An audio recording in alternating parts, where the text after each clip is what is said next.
အားလုံးပဲမင်္ဂလာပါခင်ဗျာကျွန်တော်ခုရောက်ရှိနေရတော့ YCC မှာကျင်းပပြုလုပ်တဲ့စွမ်းရည်နဲ့ဆိုလာပြပွဲမှာပဲဖြစ်ပါတယ်ဒီပွဲလေးမှာတော့အဓိကအဖြစ်တော့အဲ့စွမ်းရည်နဲ့ဆိုင်တဲ့ပစ္စည်းတွေကိုပြသသွားမှာဖြစ်ပါတယ်ဗျအခုကတော့ပွဲရဲ့ပထမဆုံးနေ့ရက်ပါပွဲက16ရက်နေ့ထိကျင်းပမှာဖြစ်တဲ့အတွက်စိတ်ဝင်စားတဲ့လူကြီးမင်းများအားလုံးကျွန်တော်နဲ့အတူပါဝင်ဖို့ဖိတ်ခေါ်လိုက်ပါတယ်ဒါဆိုပွဲမှာဘာရှိလဲဆိုတာကျွန်တော်နဲ့အတူလိုက်ကြည့်လိုက်ပါ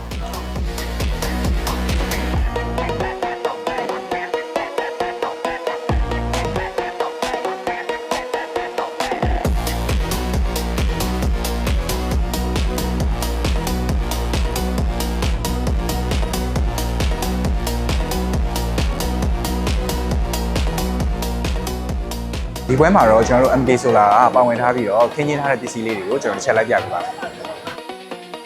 ဒီဘက်မှာဆိုရင်တော့ဘဲတစ်စိကျွန်တော်တို့ electronic မိဖို့ကြောင့်သောပစ္စည်းလေးတွေကိုခင်းကျင်းပြသထားတာဖြစ်ပါတယ်ခင်ဗျာဒီ